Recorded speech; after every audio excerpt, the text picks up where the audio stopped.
Assalamualaikum warahmatullahi wabarakatuh. Berjumpa lagi dalam perkuliahan kita untuk teknik audit dan kontrol sistem informasi. Kali ini kita akan membahas mengenai teknik kompilasi berbagai temuan sesuai dengan subjek area. Nah, ini tentu terkait dengan persoalan tata kelola manajemen teknologi informasi yang didekati menggunakan COVID di sini ya.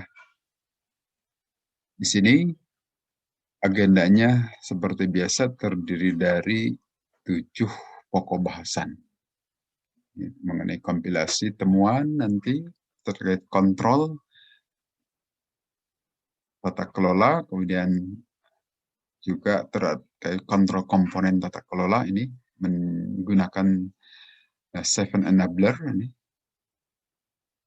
Kemudian juga kita lihat nanti temuan terhadap kontrol-kontrol pada domain EDM itu ya, evaluate, direct, monitor.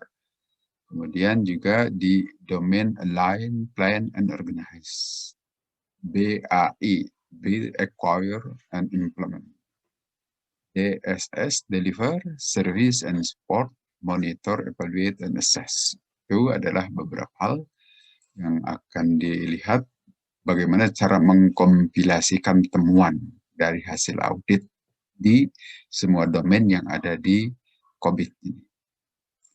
Di sini kita lihat kompilasi temuan atas kontrol komponen tata kelola menggunakan 7 enabler. Nah, di sini pengertian dari enabler sendiri adalah yaitu faktor yang secara individu maupun kolektif memengaruhi operasional tata kelola dan manajemen teknologi informasi. Nah, kita tahu ketujuh komponen ini atau 7 enabler ini di setiap manajemen praktis yang ada di masing-masing domain COVID itu dipersyaratkan harus ada ini ya, yaitu principles, policies, framework yang pertama sampai yang kedua proses, ketiganya, keempat, kelima sampai ketujuh. Ini yang harus ada ketujuh enabler ini di dalam tiap manajemen praktis yang ada di objektif masing-masing domain itu. Kalau COVID 2019 ada 40, kalau COVID 5 ada 37 kan. Oke, yang pertama kita lihat di sini enabler nomor 1 ya, yaitu principles, policies, and framework. Di sini kita lihat enabler dimension itu terdiri dari 4, stakeholder, goals, life cycle, good practices. Ya. Dan enabler performance manajemennya ini terdiri dari metric for achievement of goals. Nah, ini yang disebut dengan lag indicator. Ini indikator-indikator yang ada di belakang. Sedangkan kalau lead indicator itu indikator-indikator yang ada di depannya. Gitu ya. Nah, yang bisa dilihat pada proses itu mendahului lag indicator. Biasanya begitu. Nah, kemudian di sini yang kita lihat adalah dari sisi good practice-nya. Saja di sini ada control framework, principles, dan seterusnya. Kita lihat lebih lanjut di sini misalnya ya. Di sini kita melakukan kompilasi temuan dari kontrol komponen yang menggunakan prinsip yang pertama yaitu principle, policies, and framework. Nah, di sini tujuannya untuk apa sih? Untuk goals, life cycle, and good practice itu pada COVID-5 di sini adalah for assurance. Yang pertama kita lihat di sini prinsip-prinsip dan kebijakan dan kerangka kerja yang merupakan instrumen untuk komunikasi aturan perusahaan. Dalam hal ini yang dilihat adalah ini sebagai goals kita ya.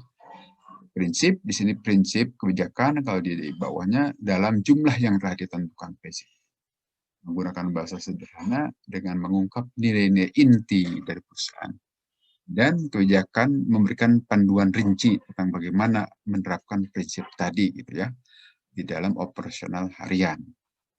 Demikian juga yang harus kita lihat di sini kebijakan mudah diakses. Artinya dari principle, policies, and framework ini bagaimana semuanya itu diterjemahkan di dalam SOP, di dalam petunjuk pelaksanaan di lapangan secara mudah, bisa diakses, bisa gampang dipahami oleh para pekerja.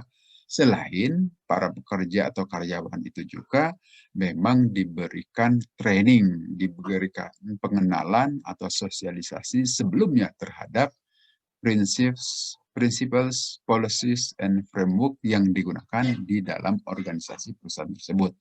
Nah, ini semua tentu yang harus diuji oleh seorang auditor, harus dilihat unsur-unsur ini gitu ya. Dari jika terkait di sini, jika itu merupakan satu hal yang harus sebagai temuan, ternyata setelah Anda lakukan pengujian itu semua tidak ada, dengan catatan meliputi hal-hal seperti ini, maka itu perlu dilakukan kompilasi. Kemudian juga di sini, masih lanjutannya, kita lihat dari sisi life cycle, tadi goals. Siklus hidupnya itu seperti apa? Nah, di sini kebijakan itu harus memiliki siklus hidup yang mendukung demi mencapai tujuan. Artinya, siklus hidup dari kebijakan-kebijakan itu juga bisa diikuti, bisa dipahami dengan baik. Katakanlah misalnya untuk siklus hidup suatu sistem aplikasi itu diawali dari development, kemudian production dengan baseline yang terdefinisi secara jelas. Nah, contoh baseline di sini misalnya bagaimana menangkap ide-ide user requirement itu. Nah, kemudian menerjemahkannya ke dalam sebuah sistem analisis, kemudian diterjemahkan ke dalam sebuah sistem desain, diterjemahkan pula nanti ke dalam coding-coding, dan kemudian dilakukan pengelompokan dalam bentuk modul-modul, dilakukan pengujian, dan seterusnya sampai pengujian, baik secara modul maupun secara kesisteman satu aplikasi. Maka itu merupakan satu kebijakan dalam pengembangan software jika itu diproduksi sendiri. Kemudian jika katakanlah membeli paket-paket yang sudah jadi, juga di situ harus ada policy tentang customisasi. Karena bagaimanapun perlu ada penyesuaian aplikasi-aplikasi paket yang ada di luar jika mau digunakan di lokasi perusahaan kita misalnya. Kemudian juga yang harus dilihat di sini good practice di sini, yaitu sejumlah praktik yang baik untuk enabler prinsipal yang enabler pertama ini, bagaimana dengan cara melihat ruang lingkup, peran dan tanggung jawab, dan juga di sini dilihat kepatuhannya. Ada 3, kepatuhan terhadap peraturan yang digunakan. Ada hal kalau misalnya harus menggunakan best practice istilah lainnya atau good practice, melalui katakanlah benchmarking, studi banding dengan perusahaan lain atau dengan framework yang lain, semuanya ini harus dipegang, harus ada itu kan.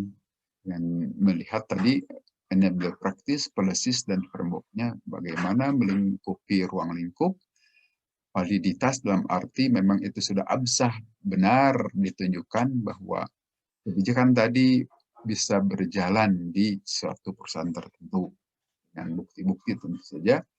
Kemudian di situ bagaimana pendefinisian dari peran dan tanggung jawab semua pihak yang terkait atau semua pemangku kepentingan di sini, stakeholder itu ya. Dan sejauh mana kepatuhannya itu dilihat dari bukti-bukti. Termasuk di dalam perusahaan yang kita audit, tentu harus dilihat semuanya ini gitu. Nah, di sini kita contohkan bagaimana merekapitulasi hasil assessment yang kita lakukan. Ini salah satu contoh working paper atau kertas kerja dalam rangka mengkompilasikan atau merekapitulasikan pekerjaan untuk DSS 01, Managing Operation contohnya. Di sini katakanlah ada kebijakan manajemen operasi. Itu tadi yang merupakan kebijakan yang harus ada di enabler pertama. Kita lihat kondisi saat ini, artinya apa yang ditemukan di lapangan dengan kondisi target, apa yang sudah dicanangkan di dalam dokumen itu, apa yang harus diperoleh. Itu bisa dilakukan konfrontasi. Katakanlah Anda harus menuliskan kalau di kondisi target sesuai dengan dokumen yang sudah ditandatangani oleh pihak perusahaan, tanggung jawab perusahaan itu harus begini-begini. Contohnya ini misalnya kebijakan memiliki unsur-unsur terkait tujuan, siklus hidup, dan seterusnya. Begitu juga di berikutnya. Kemudian dilihat di kondisi saat ini pada saat melakukan penilaian. Katakanlah sudah ada kebijakan mengenai pemberlakuan SOP. Artinya kebijakan yang diinginkan di target itu saat ini memang sudah direalisasikan. Yang itu berarti sudah dipatuhi. Terjadi comply with the regulation, comply with the target, patuh terhadap target yang sudah ditentukan. Dan seterusnya. Ini kita melakukan konfrontir atau pros and cons antara kondisi saat ini dengan kondisi target. Itu contoh rekapitulasi di sini. Kemudian kita lihat di enabler yang kedua di sini. Prosesnya. Sama seperti tadi, enabler dimension itu ada stakeholder, goals, life cycle, dan good practices. Ya. Sini isinya tidak jauh beda. Kemudian life cycle, di sini ada plan, design, ini adalah generic practices untuk proses. Suatu proses itu mengikuti ini, siklus hidupnya. Ada perencanaan, desain, kemudian ada update, atau malah dispose, dibuang. Ya. Good practice-nya apa? Proses practices, activities, detail, activities, misalnya gitu. Kemudian di sini enabler performance management. Tidak jauh beda dengan yang tadi, ada lag indicator, ada lead indicator. Ada indikator atau metrik yang hasil pengukuran itu dihasilkan belakangan, ada yang dihasilkan kemudian di lead indicator.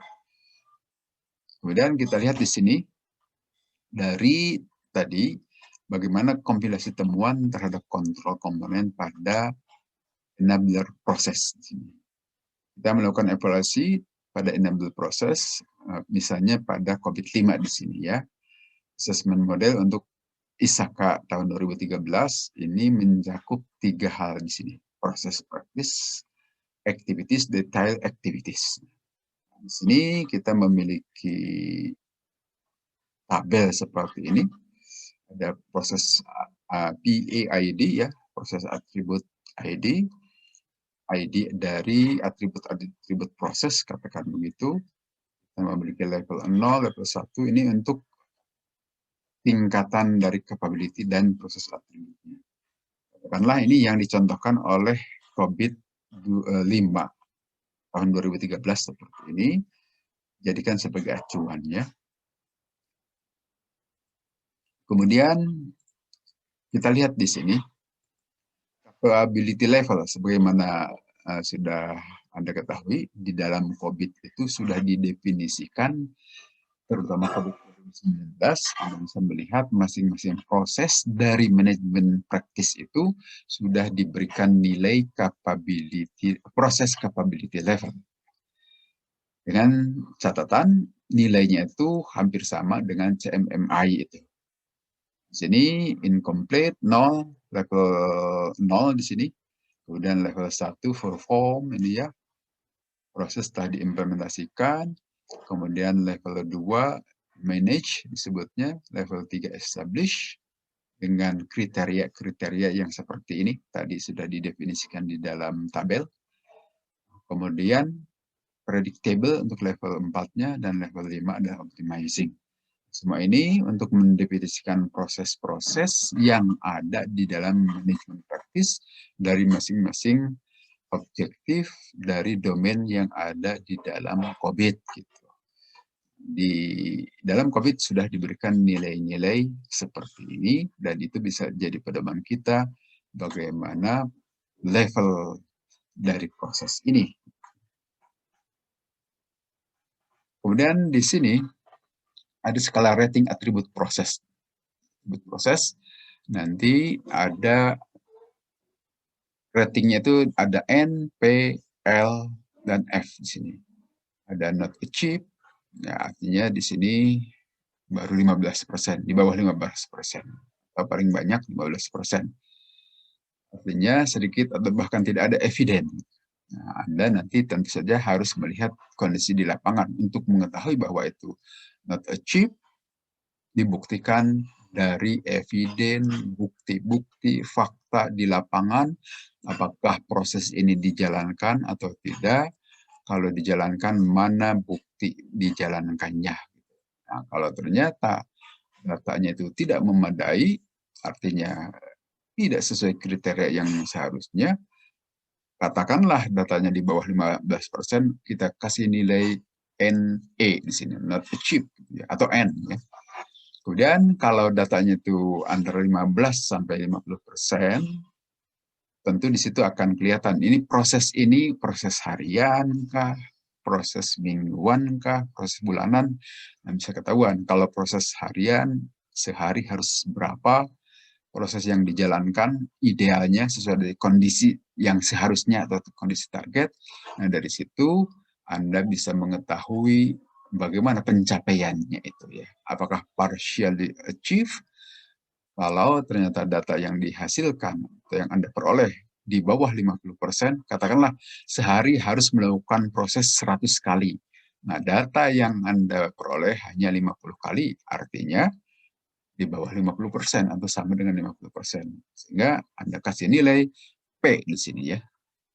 Atau kalau datanya itu antara 50 sampai 85%, itu kita sebut dengan L, largely achieved. Itu sudah agak lumayan, bagus. Tapi dengan catatan paling banyak 85% pencapaian dari proses. Sedangkan jika di atas 85% itu kita kasih F di sini, fully achieved. Proses itu sudah dijalankan secara penuh. Walaupun yang penuh itu harus sampai 100. Tetapi di sini di atas 85 juga sudah kita akui itu sudah fully achieved. Di sini diberikan contoh rekapitulasi assessment. Misalnya untuk APO 02, manage strategi ya. Itu adalah contohnya lingkup penilaiannya itu bagaimana performansi dari proses ini, proses performance. Anda tentu akan punya catatan di sini targetnya bagaimana. Kebijakan dan prosedur terkait pengelolaan strategi TI ini harus ada strategi dan risiko di sini. Artinya itu harus ada kebijakan ini, harus dimiliki oleh perusahaan. Kemudian lihat bagaimana kondisi saat ini, datanya adakah? Nah, kondisi saat ini Anda tuliskan apa adanya, gitu kan? Kalau sesuai dengan ini, ya berarti tercapai itu, prosesnya itu. Tapi kalau tidak, Anda kasih penjelasan seperti ini, kondisi saat ini, katakanlah kurang pemahaman pihak manajemen, sehingga ini belum disiapkan, belum dilakukan identifikasi risiko, boro-boro dibuat prosedur penanganan risiko, risikonya sendiri belum dicatat, belum dilakukan pendokumentasian secara rutin atau teratur gitu. Dan belum dilakukan analisis dampak potensial. Artinya risk mapping-nya saja belum dibuat gitu kan. Juga belum dilakukan analisis prioritas inisiatif. Ya artinya ini risk mapping tadi belum dipetakan mana risiko yang low risk, mana yang medium risk, dan juga mana yang high risk. Itu belum ada. Ini contoh untuk membandingkan kondisi target yang ideal dan kondisi saat ini. Berikutnya kita lihat di sini enabler yang ketiga. Itu organizational structure di sini. Sama seperti tadi, ini 3 dengan ada beda di sini good practice-nya. Apa saja yang harus dilihat? Ini ya. Di enabler performance management-nya juga sama saja, ada lag indicator sama lead indicator.